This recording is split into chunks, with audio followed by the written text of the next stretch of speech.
நமக்கு ஏதாவது பிரச்சனைனா அதை 4 பேர்த்திட்ட சொல்லி அழுது புலம்புறத விட கடவுள்கிட்ட சொன்னோம்னா அவர்கிட்ட அழுது புலம்புனோம்னா ஒரு புண்ணியம் உண்டு. ஏன்னா பிரச்சனை சரி பண்ணாலும் அதிகமாக ஆக்கி விட்டாலும் அவர் தான் எல்லா வேலையும் பார்த்து விடுவார்.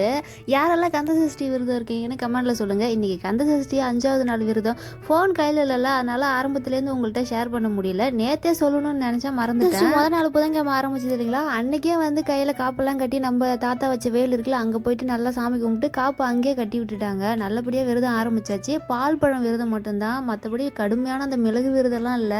ஏன்னா நம்ம பார்க்குற வேலைக்கு மிளகு விரதம்லாம் இருக்க முடியாதுன்னு நானே முடிவு பண்ணாலும் நம்ம வந்து நம்பிக்கையை மட்டும் கைவிடக்கூடாது. நமக்கு இது கண்டிப்பாக இந்த ஒரு விஷயம் நடக்கும் அப்படின்ற நம்பிக்கை நமக்கு ஃபஸ்ட்டு இருக்கணும். அந்த நம்பிக்கையோடு தான் நானும் இன்னை வரைக்கும் ஓடிட்டு இருக்கேன். கடவுள் மேலே அசைக்க முடியாத ஒரு நம்பிக்கை வச்சதுனால தான் இன்னை வரைக்கும் துணிச்சலாக ஓரளவுக்கு அந்த வாழ்க்கையை நடத்த. அந்த சஷ்டி விரதம் இப்போ நான் 2வது வருஷம் இருக்கிறேன். இந்த விரத முறை பார்த்தீங்கன்னா யூடியூப்பில் தேசமங்கை அரசி அம்மா சொல்லிருப்பாங்கல்ல, அவங்க எப்படிலாம் சொல்லியிருக்காங்களோ அதன்படி தான் நான் ஃபாலோ பண்ணுவேன். என்ன மாதிரி இருக்கிறவங்களுக்குலாம் அவங்க தான் இப்போ குருமாதாவாக இருக்கிறாங்க.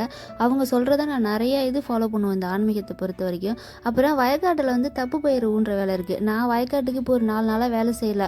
அப்புறம் ரொம்ப டயர்ட் ஆகுமா, அதனால் செய்யலை. அக்காங்க தான் செஞ்சுட்ருக்காங்க. அவங்களுக்கு அப்படியே டீ மட்டும் போட்டு கொண்டு கொடுத்துட்டு வந்துட்டேன்.